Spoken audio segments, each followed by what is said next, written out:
নমস্কার, তনুর গল্প সম্ভারে আমি তনুশ্রী তোমাদের সবাইকে স্বাগত জানাই। আমি তোমাদের শুনিয়েছিলাম লেখক শীর্ষেন্দু মুখোপাধ্যায়ের অদ্ভুতুরে সিরিজ থেকে নেওয়া হেতমগড়ের গুপ্তধন কাহিনীটি। প্রথম পর্ব শুনিয়েছিলাম। আজকের নিবেদন পর্ব 2। গল্পটা শোনার অনুরোধ রইল। যদি ভালো লাগে তাহলে লাইক করে দিও এবং তোমাদের পরিচিত ও প্রিয়জনদের সাথে শেয়ার করো। তাহলে চলো আর সময় নষ্ট না করে শুরু করছি হেতমগড়ের গুপ্তধন দ্বিতীয় পর্ব।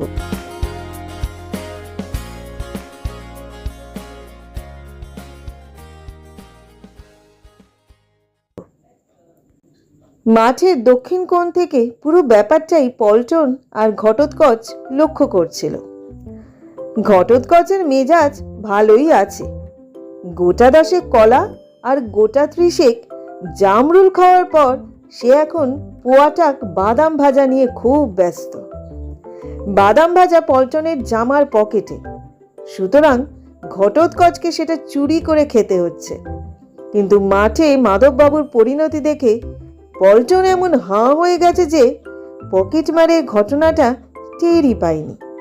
হঠাৎ সে একটা শ্বাস ছেড়ে বলল, কাদা মামাকে ধরে নিয়ে গেল যে রে ঘটোৎ। হেতমগড় যে কাদা মামার কত গর্বের বস্তু সেটা সবাই জানে। হেতমগড় হেরে যাচ্ছিল বলেই উনি মাঠে নেমে হম্বি তম্বি করছিলেন বটে, কিন্তু সেটা যে কাউকে খুন করার জন্য নয় এ তো বাচ্চাদেরও বোঝবার কথা। তবে কিনা মাধববাবুকে চেনেই বা কজন? না চিনলে লোকে বুঝবেও না। রেফারি বাঁশি বাজাচ্ছে, খেলা আবার শুরু হয়ে গেল। পল্টন নিঃশব্দে ঘটোৎকচের গলার বকলস থেকে শিকলের আংটা খুলে নিয়ে কানে কানে কি যেন শিখিয়ে দিল। এদিকে সেন্টার হয়ে যাওয়ার সঙ্গে সঙ্গেই লাতনপুরে ফরওয়ার্ডরা বল ধরে ব্যাক বিক্রমে হেতমগড়ের গোলে হানা দিল। রাইট উইং থেকে বল চমৎকারভাবে ব্যাক সেন্টার হয়েছে। রাইট ইন বল ধরেই থ করে বলটা এগিয়ে দিল। একেবারে রসগোল্লার মতো সহজ বল, পা ছোঁয়ালেই গোল। তা পা প্রায় চুইয়ে ফেলেও ছিল লাতনপুরের লেফট ইন, কিন্তু মুশকিল হলো বলটা নাগাল না পেয়ে দিব্যি সুন্দর বলটা একটু ধীর গতিতে গড়িয়ে যাচ্ছিল সামনে। লেফট ইন ছুটে গিয়ে পজিশন নিয়ে শট করতে পাও তুলেছে। ঠিক এই সময় একটা অতিকায় বানর থেকে এসে বলটাকে কোলে তুলে এক লাফে গোল পোস্টের ওপরে উঠে গেল। তারপর লেফট ইনকে মুখ ভেঙচে বলটা মাঠের বাইরে ছুঁড়ে ফেলে দিয়ে তত্তর করে নেমে পালিয়ে গেল। মাঠে কেউ কেউ প্রচন্ড হাসিতে ফেটে পড়ল, কেউ রাগে গড়গড় করতে লাগলো, কেউ বলল, ধর ওটাকে ধর। রেফারি বাঁশি বাজিয়ে সবাইকে জড়ো করে বললেন, এটা একটা ন্যাচারাল ডিস্টারবেন্স, সুতরাং ড্রপ দিয়ে খেলা শুরু হোক। লাতনপুর গোল দিতে না পেরে হতাশ। হেতমগড় চতুর্থ গোলের হাত থেকে অলৌকিকভাবে বেঁচে যাওয়ায় বেশ চাঙ্গা। ফলে ড্রপ দেওয়ার পর হেতমগড়ের খেলোয়াড়রা প্রাণপণ চেষ্টায় লাতনপুরের সীমানার মধ্যে বল নিয়ে ঢুকে পড়ল। অবশ্য গোল হওয়ার মতো পরিস্থিতি ছিল না, তবু হেতমগড়ের রাইট উইং মরিয়া হয়ে লাতনপুরের গোলে একটা অত্যন্ত দুর্বল শট নিয়েছিল। শট এতই দুর্বল যে গোলের দিকে যাওয়ার আগে দুবার মাটিতে ড্রপ খেল। লাতনপুরের ব্যাগরা ভাবল গোলকিপারই বলটা ধরুক, তাই নিজেরা আর গা ঘামালো না। গোলকিপার নিশ্চিন্ত মনে বলটা ধরার জন্য এগিয়ে এসেছিল। এই সময় হঠাৎ গোল পোস্টের মাথা থেকে ঘটোৎকচ বিকট একটা হুপ দিল। তারপর দাঁড়িয়ে প্রচন্ড অঙ্গভঙ্গি করে নাচ জুড়ে দিল, সেই সঙ্গে কোক কোক করে বাদুড়ে গান। গোলকিপার একটা বাচ্চা দুধের ছেলে। বাঁদরের এই বিভৎস নাচ গান দেখে সে এমনই ঘাবড়ে গেল যে বলটার কথা তার মনেই রইল না। বলটা তার সামনেই ড্রপ খেয়ে তার হাত ছুঁয়ে প্রায় বগলের তলা দিয়ে খুব অনিচ্ছার সঙ্গে গোলে গিয়ে ঢুকে গেল। রেফারি গোলের বাঁশি বাজালেন। লাতনপুর প্রতিবাদ জানালে রেফারি বললেন, বাঁদরটা চেঁচিয়েছে বটে, নাচও দেখিয়েছে, কিন্তু সে তো দর্শকরাও হামেশাই দেখায়, সুতরাং ওতে আইন ভঙ্গ হয় না। সুতরাং হাফ টাইমের পর 5 মিনিটের মধ্যেই ফল দাঁড়ালো 3-1। মাঠে এমন হইচই পড়ে গেল যে কান পাতা দায়। গোল খেয়ে যেমন একটু বমকে গেল লাতনপুর, গোল দিয়ে তেমনি চমকে উঠল হেতমগড়। সুতরাং খেলাটা আর একতরফা রইল না। লাতনপুরের বিখ্যাত হাফব্যাক ফটিক বল ধরে হরিণের মতো দৌড়ে লেফটিনকে বল বাড়ালো একবার। লেফটিন নিখুঁত একটা ভলি গোলে মেরে দিল। হেতমগড়ের গোলকিপার মাটিতে পড়ে আছে, বল জালে ঢুকছে। ঠিক এই সময় আবার বাঁদুরে কাণ্ড। ঘটোৎকচ ঝুপ করে যেন আকাশ থেকে দৈব বাঁদরের মতো নামলো এবং বলটা পট করে ধরে আবার গোলপোস্টে উঠে গেল। লাতনপুর তীব্র প্রতিবাদ জানিয়ে গোলের দাবি করতে লাগলো, কিন্তু রেফারি কঠিন স্বরে বললেন, গোলে বল না ঢুকলে গোল দেওয়ার কোনো আইন নেই। সুতরাং আবার ড্রপ দিয়ে খেলা শুরু হলো। হেতমগড়ের খেলোয়াড়রা দারুণ উৎসাহের চোটে বল লেনদেন করতে করতে ঢুকে পড়ল লাতনপুরের এলাকায়। লাতনপুরের গোলকিপার থেকে শুরু করে সব খেলুড়েই বাঁদরাতঙ্কে কণ্টকিত। তারা এই সময় বাঁদরের হস্তক্ষেপ আশঙ্কা করে চারদিক চাইছে। সকলেরই দোনামোনা ভাব, বাঁদরটা কখন কোন দিক থেকে হানা দেয়। আর এই দোনামোনার ফলেই হেতমগড়ের রাইট লিঙ্কম্যান ষষ্ঠীচরণ মনের সুখে একখানা ফাঁকা জমি ধরে এগিয়ে গিয়ে ঘুপ করে জোরালো শটে গোল দিয়ে দিল। ফল সেকেন্ড হাফের 15 মিনিটের মধ্যেই খেলার হাওয়া উল্টো দিকে বইতে থাকে। হেতমগড় বুঝতে পেরেছে স্বয়ং সৌভাগ্যই আজ বাঁদরের রূপ ধরে এসে তাদের পক্ষ নিয়েছে, আর লাতনপুর ভুগছে বাঁদরের আতঙ্কে। সুতরাং দ্বিতীয় গোলটার 5 মিনিটের মধ্যেই ষষ্ঠীচরণ আবার এগোলো এবং বল পাস করলো রাইট উইংকে। রাইট উইং বল ধরে ধনুকের মতো বাঁকা পথে ছুটতে লাগলো হরিণের মতো। ওদিকে গোলপোস্টের মাথায় ঘটোৎকচ উঠে বসে আছে এবং গোলকিপারের নাকের জগায় নিজের লম্বা লেজটা নামিয়ে দিয়ে খণ্ডত দেখাচ্ছে। লাতনপুরের গেম স্যার জয় পতাকা বাবু একটা পোল ভল্টের বাঁশ নিয়ে বাঁদরটাকে তাড়া করতে দৌড়াচ্ছেন। রাগী ও রাশভারী জয় পতাকা স্যারকে বাঁশ নিয়ে দৌড়তে দেখে লাতনপুরের খেলোয়াড়রা হাঁ করে দাঁড়িয়ে রইল। সেই ফাঁকে রাইট উইং খুব সহজেই গোলে বল ঢুকিয়ে বল 3-3 দাঁড় করিয়ে দিল। রেফারি বাঁশি বাজানোর পর লাতনপুরের খেলোয়াড়রা অবাক হয়ে দেখল তারা আরেকটা গোল খেয়ে গেছে। জয় পতাকা স্যার অবশ্য ঘটোৎকচকে বাঁশ পেটা করতে ব্যর্থ হলেন, কারণ ঘটোৎকচ হঠাৎ একটা ডিগবাজি খেয়ে নেমে জয় পতাকা বাবুর ধুতির কাঁচা এক টানে খুলে ফেলে হাতের বাঁশটা কেড়ে নিয়ে দৌড়। চারদিকে প্রচণ্ড চেঁচামেচি, হাসাহাসি পড়ে যাওয়ায় রাশভারী এবং রাগী জয় পতাকা স্যার নিজের কাঁচা হাঁটতে হাঁটতে চেঁচিয়ে বলতে লাগলেন, ডিসিপ্লিন ডিসিপ্লিন। খেলা আবার শুরু হলো বটে, কিন্তু লাতনপুরের ততক্ষণে সব উৎসাহ নিভে গেছে, দমও ফুরিয়ে এসেছে। খেলায় তারা মনোযোগী দিতে পারল না। সুতরাং ঘটোৎকচ আর হানা না দেয়া সত্ত্বেও হেতমগড় গুনে গুনে আরও 2টো গোল দিল লাতনপুরকে। হেতমগড়ের ক্যাপ্টেনের হাতে ভবতারিণী স্মৃতি শিল্ড তুলে দিয়ে ম্যাজিস্ট্রেট সাহেব বললেন, পশু পাখি যে মানুষের কত উপকারে লাগে তা বলে শেষ করা যায় না।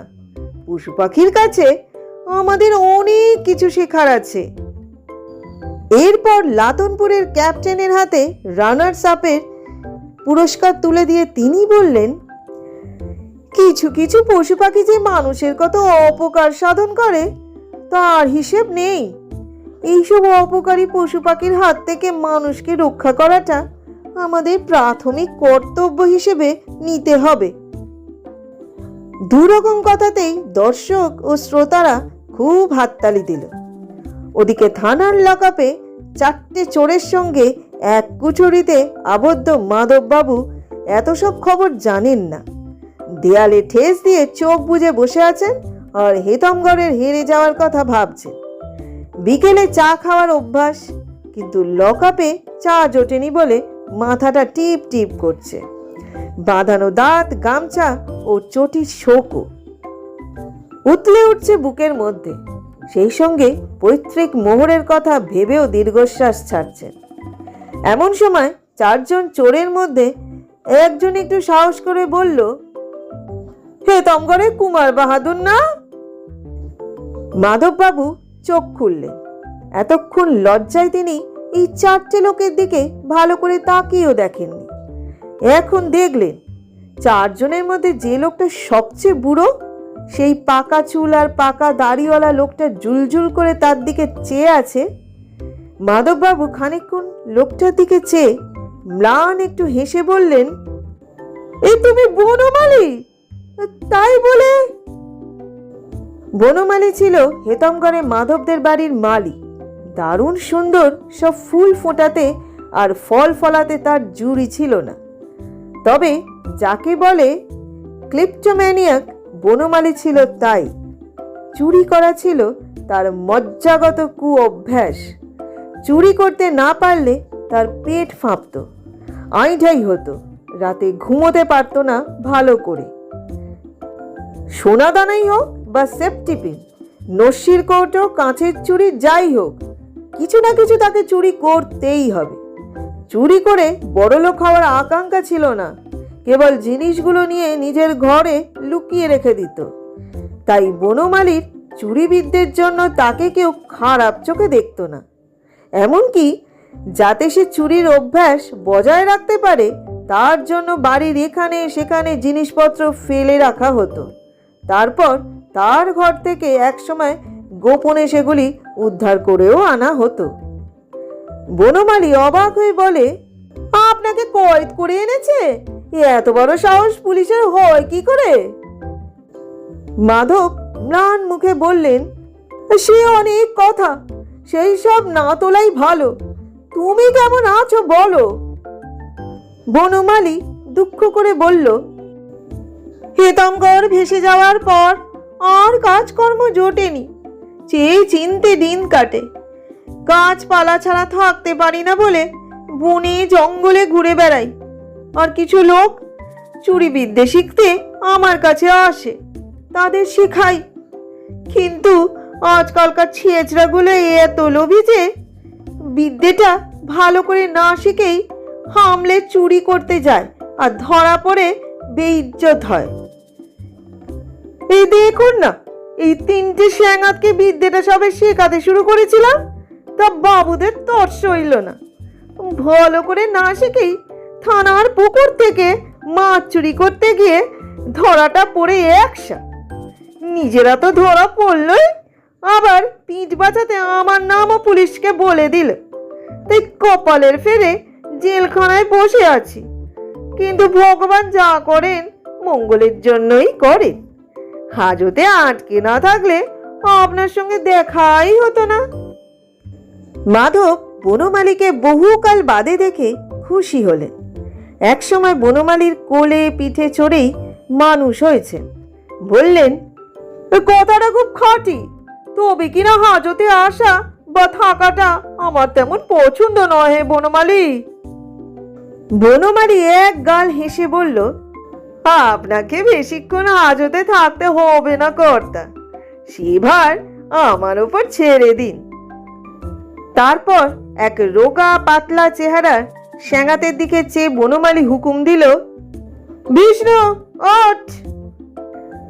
বিষ্ণুকে এতক্ষণ ভালো করে লক্ষ্য করেননি মাধব, এবার করলেন এবং একটু অবাক হয়ে গেলেন। বিষ্ণুর হাবভাবের মধ্যে বেশ একটা বাঁদুরে ভাবভঙ্গি আছে। দাঁড়ানোর সময় একটু কুঁজো হয়ে থাকে, লম্বা রোগা হাত দুখানা সামনের দিকে বুল খায়। মাঝে মাঝে বাঁদরের মতো গা চুলকোনোর স্বভাবও তার আছে।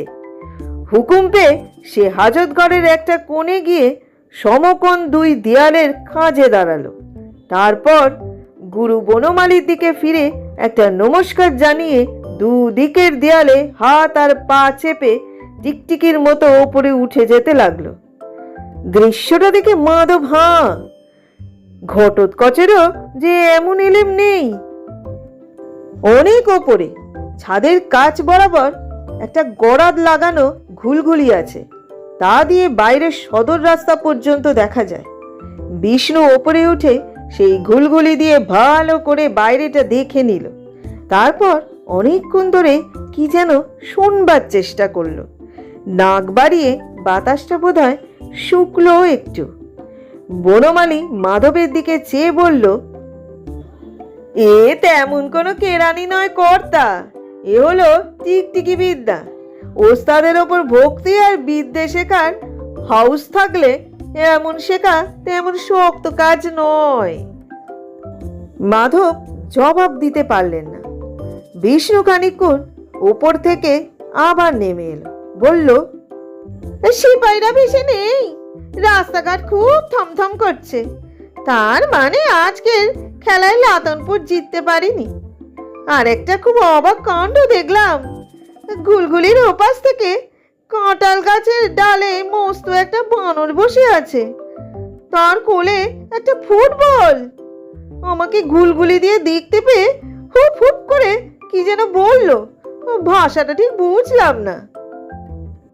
মাধব হেসে বললেন, জাত ভাই বলে বাঁদরটা তোমাকে চিনতে পেরেছে যে। চেষ্টা করলে ভাষাটা আয়ত্ত করা তেমন শক্ত হবে না তোমার। বাঁদরের আর সবকিছু শিখতে তো বাকি রাখুনি বাবু, ভাষাটা আর কত কঠিন হবে। বলতে বলতেই মাধব বাবুর কি একটা খেয়াল হলো। তিনি একটু থেমে চেঁচিয়ে ওঠেন, এই বাঁদরটা কি খুব বড়? বড়ই, বিষ্ণু জবাব দেয়। ঘটোৎ নয় তো? মাধব বাবু চিন্তিত মুখে আপন মনে বলতে লাগলেন, কোলে ফুটবল দেখলে? ব্যাপারটা একটু ঘোরালো ঠেকছে তো। শহরটাই বা থমথমে করবে কেন? লতনপুর হাফ টাইমের আগেই 3 গোল দিয়েছে দেখে এসেছি। হাফ টাইমের পর আরো 3টে দেয়া তাদের কাছে শক্ত নয় মোটেই। ঠিক এই সময় রাস্তা দিয়ে বিরাট শোরগোল তুলে একটা মিছিল এলো। ভবতারিণী স্মৃতি শিল্ড জিতল কে? হেতমগড় আবার কি? হেরে হয় রান হলো কে? লাতনপুর আবার কে? বিড়বিড় করে মাধববাবু বললেন, আশ্চর্য, পরম আশ্চর্য, পৃথিবীর অষ্টম আশ্চর্য। বনমালী তার স্যাঙারদের নিয়ে ঘরের এক কোণে গিয়ে ফিসফিস করে কি পরামর্শ দিচ্ছিল। মাধব মাথায় হাত দিয়ে বসে হাজারো কথা ভাবছিলেন। ভবতারিণী স্মৃতি শিল্ড, বাঁধানো দাঁত, হেতমগড়ের হারানো মোহর, ঘটোৎকচের কোলে ফুটবল। ভাবতে ভাবতে মাথা ঝিমঝিম করায় একটু ঘুমিয়ে পড়েছিলেন। হঠাৎ লোহার গেট খোলবার শব্দ হলো। ঘরে এসে দাঁড়ালেন থানার নতুন দারোগা নবতরণ ঘোষ। 6 ফুট লম্বা, বিভীষণ চেহারা, দুটো চোখ আলুর মতো গোল আর টর্চ বাতির মতো জলজলে। হাত দুটো দেখলে মনে হবে ওই দুটো হাতে একটা মোষের মাথা তার ধর থেকে ছিঁড়ে ফেলতে পারেন। দারোগা হিসেবে নবতারণের সাংঘাতিক নাম ডাক। নবতারণ মাধবের দিকে চেয়ে বললেন, আপনার অপরাধ খুবই গুরুতর। পাবলিক প্লেসে আপনি মারাত্মক অস্ত্রশস্ত্র নিয়ে হামলা চালিয়েছেন, সুতরাং কঠিন শাস্তির জন্য তৈরি হন। মাধববাবু বরাবরই পুলিশের ভয়ে আধমরা।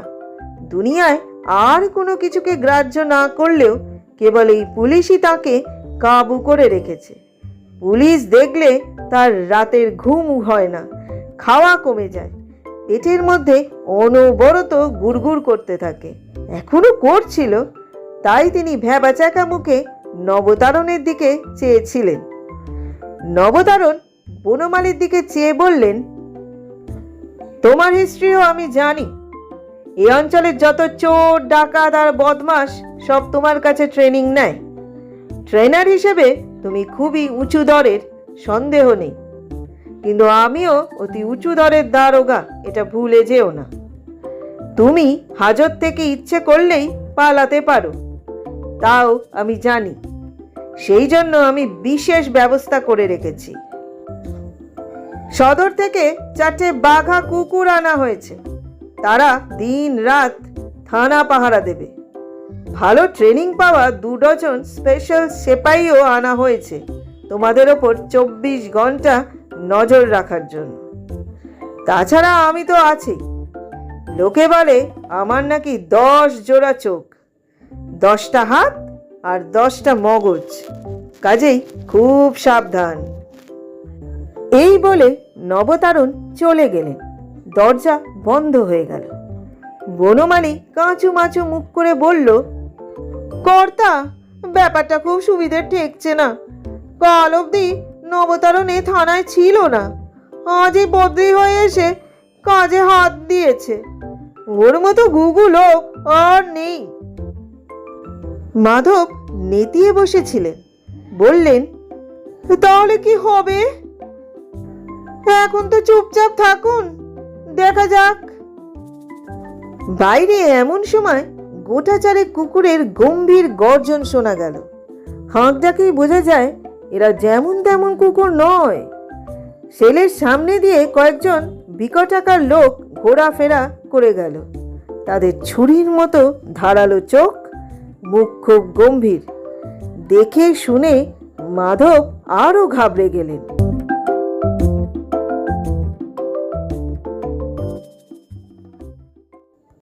এতক্ষণ তোমরা শুনলে লেখক শীর্ষেন্দু মুখোপাধ্যায়ের হেতমকরে গুপ্তধনের 2য় পর্ব।